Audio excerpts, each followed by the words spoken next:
This is the story of how turning 4 sheets of plywood into a $1,200 chair ended up being one of the most satisfying redemption stories of my life. Oh, baby! So about 1 year ago, actually I think it was exactly 1 year ago, I 3D printed this $1,200 designer chair, the Magis Spun chair. I split it into like 63 pieces so it could be printed on desktop 3D printers, and it actually worked, but it kind of looks like garbage. Oh my God, this cracking, dude, is insane. I wouldn't be surprised if this whole thing broke while I'm filming this scene. I can literally feel it coming apart as I roll. Oh my gosh.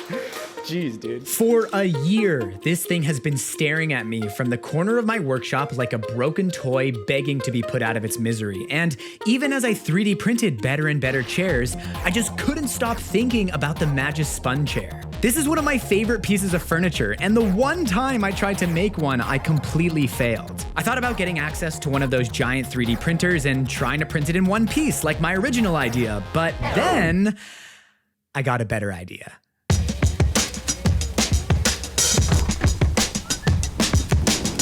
This idea came to me after I remembered this video where Thomas Heatherwick talks about how he designed the Magis Spun chair, and in the video he shows some of his plywood prototypes.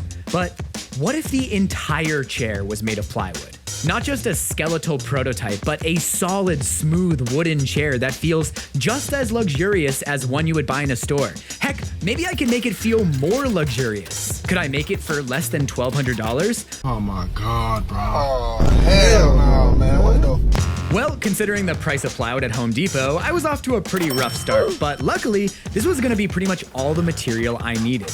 Of course, the cost of materials is only part of a product's cost, so I'll also be keeping track of all the time I spent on this project, but that's all assuming I can actually transform overpriced construction lumber into a beautiful, smooth, $1,200 designer chair that can roll just as nicely as the real one. The first step of this project was to cut each sheet of plywood into a 4-foot square. This is where having a track saw comes in clutch. Navigating a full sheet of plywood through my folding table saw would be a nightmare, but the track saw makes this very safe and easy. Yes, I bought the expensive green brand, but there are much more affordable options. I cut the plywood into squares so I could make 37 discs on my CNC. You actually don't need a CNC to do this. I'm making the chair entirely from simple discs, so you could build this chair with a circle cutting jig, bandsaw, or a jigsaw if you were really careful.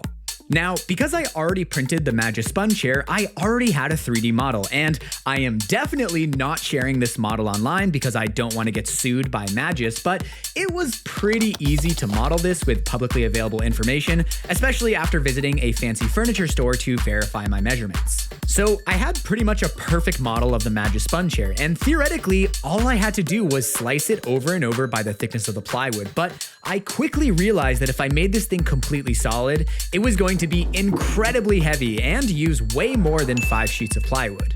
So I hollowed out the base, and while I was at it, I added hidden holes to every layer so I could line everything up with 1/4-inch dowels. Most of the work was arranging the discs on my stock to minimize waste, and I am certain there are programs that do this for you, but I kind of like the challenge. It's really satisfying, and in the end, I got it down to 9 squares. So this would use 4.5 sheets of plywood, assuming I don't make any mistakes.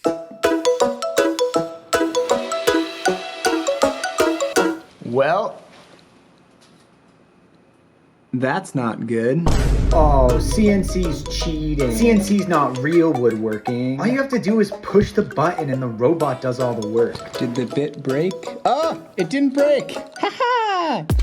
Honestly, it would be incredible if the CNC was as easy as pushing a button and getting a perfect result, but these machines, like anything else, they're a skill, and there are so many variables. Every time I use mine, something unexpected goes wrong. In this case, it's because I'm actually 3D carving some of the pieces, which is a new skill for me, so I'm still learning how to set up the tool paths correctly, which is extra hard because I'm doing it directly in Fusion, which is powerful but extremely unintuitive. Anyways, I went a little too deep on that first attempt, which grabbed the bit and pulled it out of the collet, but those mistakes just make it all the more satisfying when it finally works. So I'm only 3D carving some of the pieces, but technically I could have 3D carved every piece, which would have vastly cut down on the work I'm gonna have to do later. But I was so excited to try this power carving technique and transform these jagged edges into a smooth surface. It just seemed like it was gonna be incredibly satisfying. So I only 3D carved the inside portion of the chair, the part that forms the seat, and we'll see if I regret that later on. Anyways, back in the blissfully ignorant present, the CNC work was done and I was ready to start stacking the layers together. Now, wood glue was going to provide all the strength I needed, but wood glue only works if it's clamped together while drying. So on those first few layers, I just used wood screws as clamps, making sure to set them in far enough that they wouldn't poke out the carved surface. But pretty soon, the layers got so thin that there was no space for screws. So I switched to the old super glue clamp method. That's where you alternate dots of wood glue and super glue, spray the dry side with the activator, and the super glue will cure instantly, holding the layers together while the wood glue cures. And that works pretty well, but sometimes it fails and the layers pop apart. So eventually, I just switched to good old-fashioned clamps. Now, before I could attach the rest of the layers, I had to deal with this hollow base. The problem is that the top of the chair is basically a funnel, which would guide quarters, keys, or anything else in your pockets into that hollow section, where it would rattle around until you shook the chair like a cartoon bully. So I 3D printed this tube out of wood PLA to create a tunnel. There's a good chance this will flex as the chair rolls, so I printed it sideways to maximize strength and glued the pieces together with 3D glue. This basically welds PLA, so the joint should be as strong as the material itself. I designed the tunnel to go inside of that center hole, and it was a bit of a tight fit, but luckily I had a flap wheel that fit perfectly inside of the hole. So after literally 2 minutes of sanding, we had ourselves a perfect fit. Now this works on the bottom, but for some reason, I thought it would be a good idea to have the tube butt up against the top, which made for an extremely tricky glue up. I started by surrounding the bottom with construction adhesive, then applied wood glue to the plywood ring, construction adhesive to the top of the tube, and super glue around it all. Then when I slid on the piece of plywood, I could carefully pull the tube up to the plywood, and the super glue would hold them together while the other glues dried. Let's not focus too much on my weird design because, ooh, look, this seat is starting to take shape, and it was so satisfying to see my 3D carvings come together into a single smooth shape. Well, smooth-ish? I mean, it will be smooth after a little bit of sanding. Seeing the full silhouette come to life was so cool. It looks like it's out of an 8-bit video game, but my goal was to turn this pixelated chair into a smooth surface. And I think the best way to do that would be to turn it on a giant lathe. Unfortunately, I don't have a giant lathe or the skills to use one, but I do have free will and access to the internet. So I picked up this electric Lazy Susan that can support up to 330 pounds. Well, that should be strong enough, right? Okay, definitely heavier than the 3D printed one, but we'll see if that's still true once we take a bunch of wood off. My plan was to use the Lazy Susan like a vertical lathe. Now, it is about 1,000 times slower than a lathe, but since I'm gonna be using an angle grinder, I don't need to rely on the speed of rotation to cut away material. The power carving disc would give me plenty of cutting power. In fact, probably too much cutting power. I started with a super light touch because this thing eats through wood, and I was really scared of tearing a big chunk out of the plywood.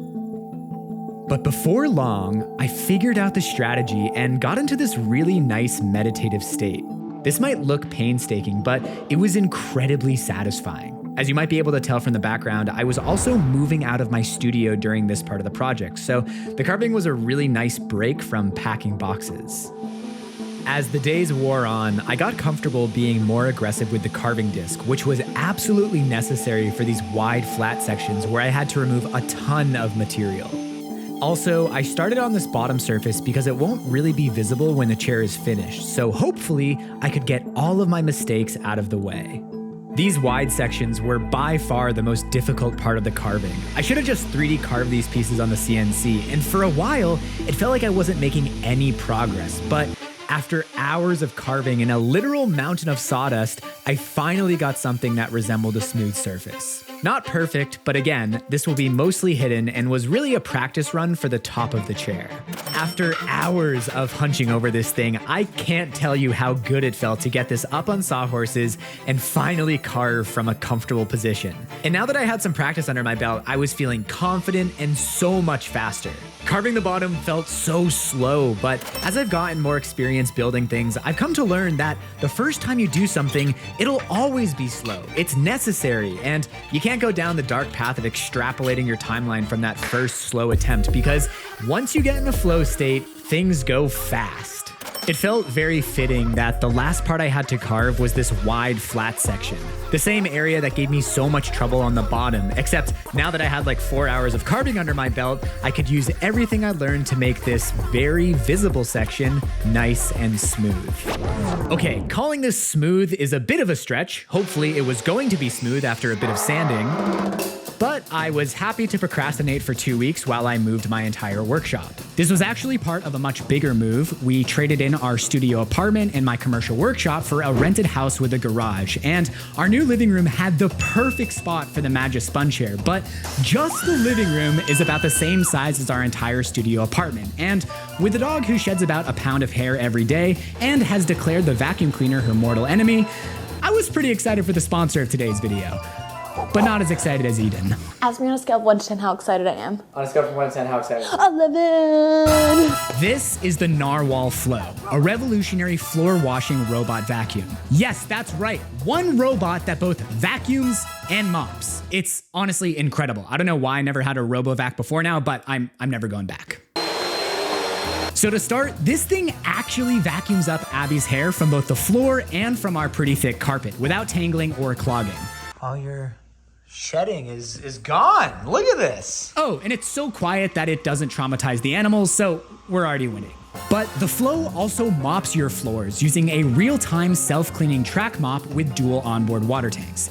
Now, what does that mean? Well, 16 nozzles spray clean, warm water from an onboard tank as the track mop continuously rotates. But the Flow doesn't just spread around the mess. The dirty water is extracted from the mop in real time into a second onboard tank, which is automatically emptied between cleanings. Oh my God. Now to put this thing to the test, I squirted ketchup, mayonnaise, and a couple hot sauces onto the floor. If that doesn't work, Eden is not gonna be very happy. I let it dry for an hour until it was nice and crusty. Honestly, I might have created the ultimate torture test for this thing. That is very caked on. Good luck. Good luck, Narwhal. The Flow uses 12 newtons of downward pressure for human-like mopping performance, and it picked up a lot in just one pass, but the onboard artificial intelligence detected there was still a mess, so after returning to the base station to clean the mop, it automatically went back for round 2, and the robot just keeps on cleaning until it detects that the mess is gone. Oh wow, that's insane. The Flow uses dual RGB cameras to detect and maneuver around obstacles. The onboard AI chip makes this process even more effective, and it keeps your privacy safe by doing all that computing locally. Click the link in the description to check out the all-new Narwhal Flow. I love this product. I'm never going back to a manual vacuum cleaner. Now let's get back to the project.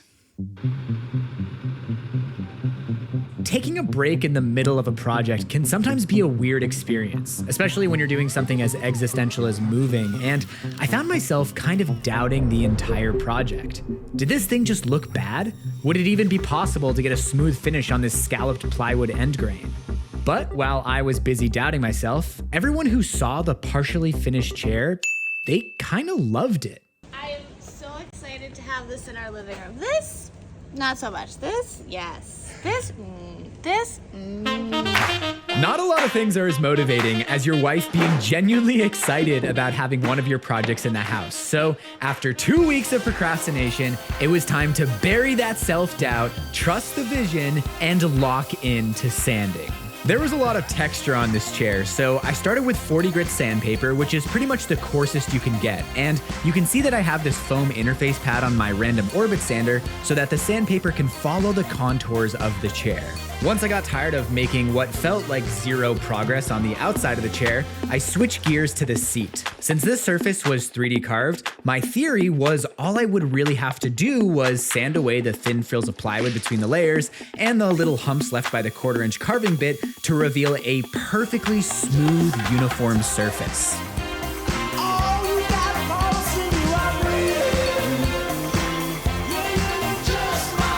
And just like that, after just a few minutes of sanding, the smooth inner surface started to reveal itself.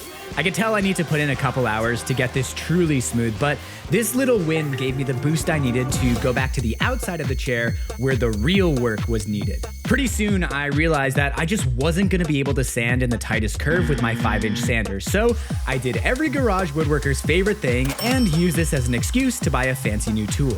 Now in hindsight, I think I might have gotten faster, cleaner results if I bought something like whatever Cam from Blacktail Studio is using in this clip. I'm just not sure if random orbit sanders are aggressive enough for this type of work, so let me know in the comments what you think I should have used, but just being able to get into that tight curve was a game changer, and before I knew it, I was getting into some crazy yoga poses to do the final shaping on the upper lip.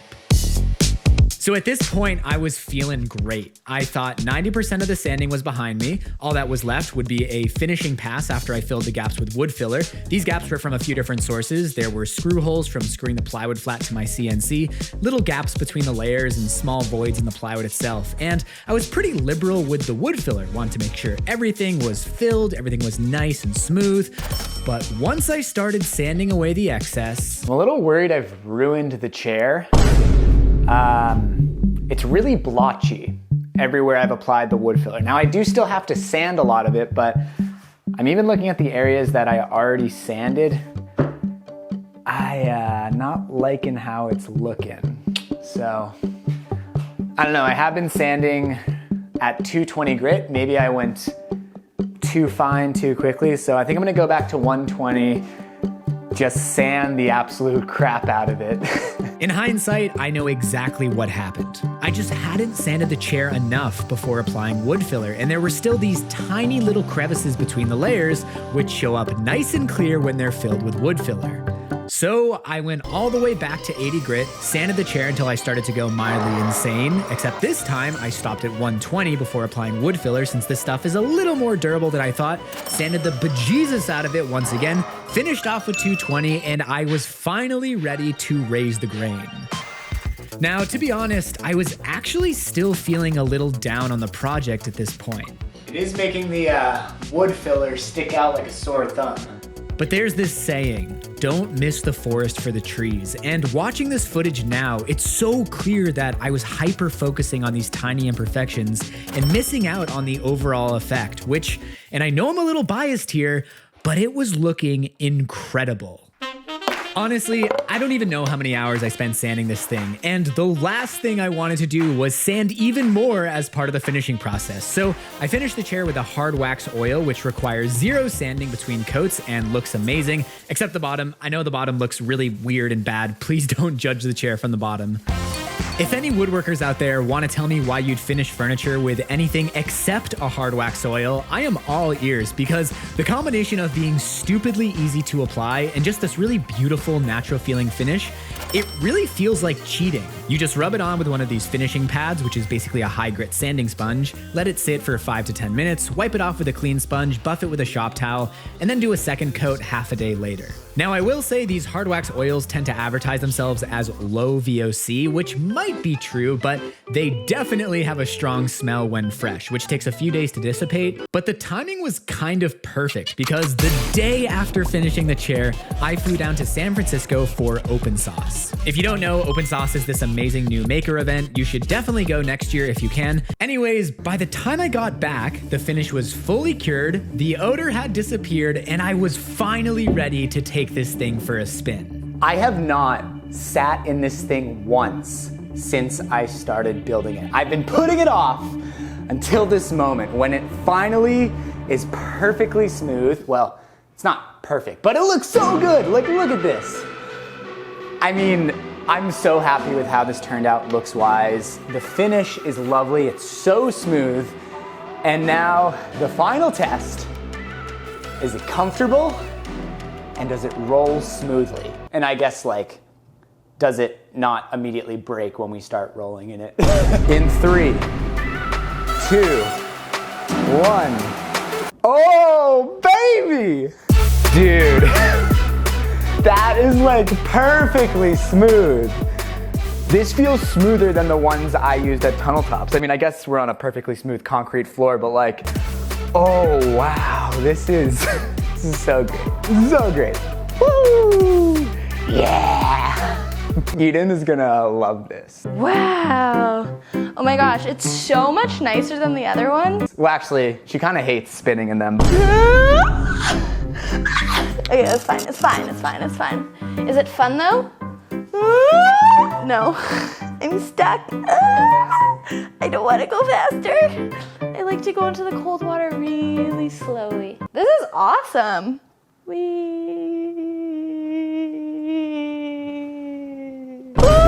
Too fast. What do you think? Can we have this one in our living space? Yeah. The red one can go into the secondary garage behind a box up top, hidden away forever.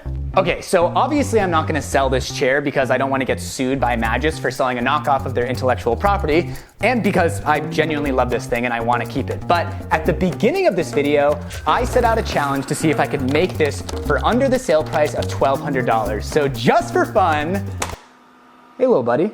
Oh, thanks for going around my foot. Let's do some accounting. So we bought 5 sheets of plywood for $467, but I only used 4.5, and there was so much extra on the plywood that we did use that I'm gonna round it to 4 sheets of plywood for $374. I keep getting terrified that I'm gonna crush this thing as I roll, but it's extremely good at avoiding, unless you roll on top of it. Probably only cost about $5 in glue, another $5 for dowels and screws. I don't know how many sanding pads I used, but that alone had to cost at least $20. The finish was expensive, but can't imagine that was more than $10. So our total material cost was $414. That's far less than the sale price of $1,224. So in a sense, mission accomplished, but that assumes that our labor is worth nothing. So if we take that profit of $810 and divide it into the labor, 28.5 hours, that gives us an hourly rate of $28.50. And that's Canadian dollars, so it's like $20 American. So mission accomplished, made for less than $1,200. Probably wouldn't start a business making and selling these things, but I love this thing so much. Thank you, Magis, for designing the most fun piece of furniture I've ever used. I respect you guys. Please don't sue me. This is a love letter to you more than anything nefarious. And as always, special thanks to my top supporters on YouTube memberships and Patreon, Paige Arlt, Luis Armendariz, and my mom, Kathy Curtin. Love you, Mom.